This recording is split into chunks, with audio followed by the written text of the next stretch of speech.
तो है गाइस, अभी दिल्ली के जंतर मंतर पे और बिहार के पटना में गांधी मैदान में अभी धरना प्रदर्शन हुआ था।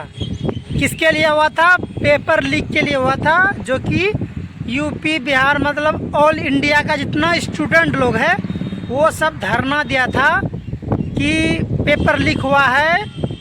वो कौन सा प्रधान है जो शिक्षा मंत्री था, उसको इस्तीफा देना है। ठीक है, धर्मेंद्र प्रधान इस्तीफा दिलाना है ना, उसके लिए धरना प्रदर्शन दे रहा था। तो मुझे एक बात बोलना है कि ठीक है, पेपर लीक हुआ ये गलत बात है ना, लेकिन वहाँ पर जितना भी लड़का और लड़की ये धरना प्रदर्शन कर रहे थे और गाली गलौज दे रहे थे, उल्टे सीधे वहाँ पे शब्द लिख के मोदी जी को गाली दे रहा था और भी मतलब बड़े बड़े नेता को गाली दे रहा था। तो क्या आप लोग एक बात बताइए, क्या धरना प्रदर्शन करने का यही नियम है कि हम किसी को गाली देंगे? क्या गाली देना ही धरना प्रदर्शन है? अगर आपको तकलीफ़ है, पेपर लीक हुआ है, गलत बात है, हम भी उसका सपोर्ट करते हैं। आपको अगर तकलीफ़ है तो आप धरना पे बैठो ना, मतलब जो रूल होता है रूल के हिसाब से चलो। आप किसी को गाली दोगे, आप किसी के माँ बहन के बारे में उल्टा चीज़ लिखोगे, है ना। अभी दिल्ली में जो जंतर मंतर पे हुआ था, वहाँ पे ऐसी लड़की वो पेपर में लिख के गंदे गंदे शब्द आया था, हमको बोलने में शर्म आ रहा है। ऐसा शब्द लिख के मोदी जी के बारे में बोल रहा था। ठीक है, और मैं बताऊँ भाई, ये जितने भी दिल्ली में जंतर मंतर पे आए थे ना धरना प्रदर्शन करने, ठीक है, देखो पेपर लीक का सपोर्ट हम भी करते हैं, ठीक है, लेकिन जिस तरह से विरोध कर रहे थे वो विरोध करने का तरीका गलत है। ठीक है, मतलब अश्लील हरकत कर रहा है, जंतर मंतर पे डांस कर रहा है, लौंडा लौंडिया का डांस चल रहा है और ना जाने बहुत कुछ हो रहा है, कांड हो रहा है। ये क्या सही रूल है? किसी को मतलब इस तरह से धरना प्रदर्शन करता है? आप लोग खुद कभी सोच के देखिएगा, क्या ऐसे ही होता है? दूसरी बात, ये जितने भी आए थे ना भाई, ये तो इनमें से ना पढ़े लिखे और स्टूडेंट बहुत कम था, बाकी सब जो है ना अय्याशी करने के लिए आया था और मज़े लेने के लिए आया था। ठीक है, और इसी बीच में स्टूडेंट का फ़ायदा उठा रहा था, मतलब स्टूडेंट का ये फ़ायदा उठा के मतलब कुछ विरोधी जो नेता दल के लोग होते हैं, ठीक है, जो बीजेपी के विपक्ष लोग हैं, कुछ विरोधी मतलब स्टूडेंट का फ़ायदा उठा के है ना, किसी दूसरे के कंधे पे रख के गोली चलाना। तो कुछ विरोधी कुछ इस तरह का भी काम कर रहे थे कि वहाँ पे विरोधी लोग आए और मोदी जी के और बीजेपी पार्टी के बारे में बहुत सारा बात बोला है। तो एक बात ये बताइए, पेपर लीक हुआ है तो आप पेपर लीक के बारे में बोलिए ना, जो काम का बात है आप वो ना बोलिएगा कि वहाँ पे जाके बीजेपी ये है वो है अगरम बगरम।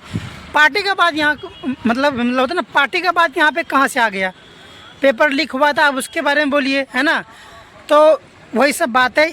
ये जो हुआ है धर्मेंद्र प्रधान का इस्तीफा जो हुआ है, अच्छी बात है भाई। पेपर लीक हुआ तो उनको इस्तीफा करवा दिया। अभी नया शिक्षा मंत्री आ गया, वो कौन, प्रहलाद जोशी कुछ ऐसे करके है ना, वो अभी नया आया। ठीक है, वो भी बीजेपी का ही है। आदमी चेंज हुआ लेकिन सोच दिमाग तो वही है। मोदी जी मतलब बीजेपी वाला ही उसको कंट्रोल करेगा, तो आदमी बदलने से कोई फ़ायदा हुआ नहीं। ठीक है, बात को समझिए। लेकिन मेरे हिसाब से भाई, जिस तरह से ये धरना प्रदर्शन हो रहा था, ये सरासर गलत है। ठीक है, किसी भी चीज़ का मतलब विरोध करो लेकिन तरीके से करो, और हर चीज़ का नियम कानून होता है भाई, ऐसे नहीं होता कि। तो भाई मेरे हिसाब से ना, ये जितने भी लड़का लड़की और जो विपक्ष पार्टी के लोग थे, ये सब लोग अपना मतलब अय्याशी कर रहे थे, अपना फ़ायदे के लिए गया था ना, मज़े ले रहे थे।